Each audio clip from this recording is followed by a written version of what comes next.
Ah, c'était mieux avant. Cette phrase, je suis sûre que vous l'avez entendue au moins une fois dans votre vie. Peut-être même l'avez-vous pensé. Mais avant, c'était quand?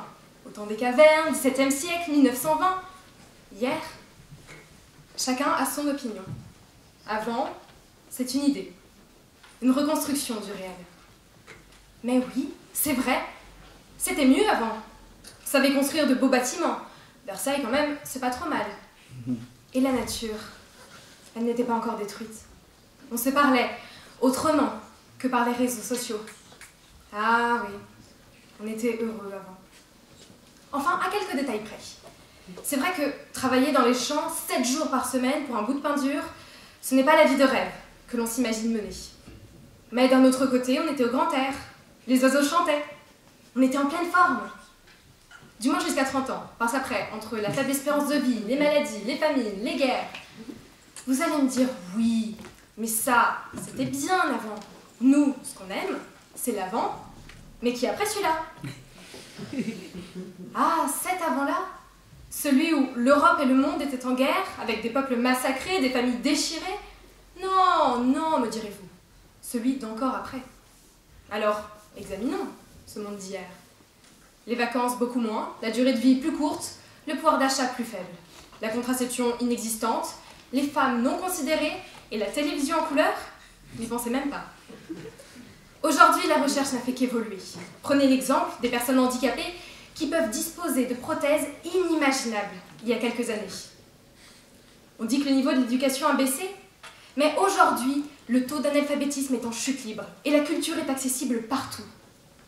Le niveau de connaissance, dans un monde toujours plus complexe, augmente. Internet a permis au peuple de mieux se comprendre. Il n'y a plus de murs, moins de frontières, plus d'échanges. Beaucoup critiquent la société, mais ne se rendent pas compte de toutes les améliorations qui l'ont transformée. L'une des plus importantes est le changement des mentalités, et par conséquent, l'obtention de plus de liberté et surtout d'égalité. C'est le cas pour les droits des femmes, des enfants, des personnes homosexuelles.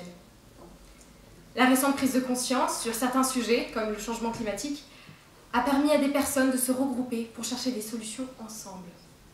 Alors, avouez-le, ce qu'on regrette, ce n'est pas le monde d'hier, c'est la personne qu'on était, c'est-à-dire quelqu'un de plus jeune. On filtre nos souvenirs pour effacer les défauts, pour réécrire une situation idéale, mais qui dans la réalité ne l'était pas. Ce qui nous fait tourner vers le passé, c'est la nostalgie. Ce qu'on aime dans le passé, c'est qu'il est passé. Si aujourd'hui, on pouvait envisager avec sérénité le futur, on n'aurait plus besoin de chercher une image du bonheur dans nos souvenirs.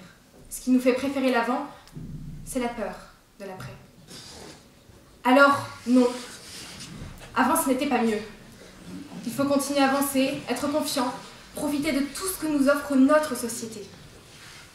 Hier, c'était entre les mains des autres. Aujourd'hui et demain, c'est à nous de les construire. Même si, je dois bien l'avouer, lorsqu'on passe de Bohemian Rhapsody à Jaja, on peut se demander si toutes les évolutions de la société ont vraiment été bénéfiques.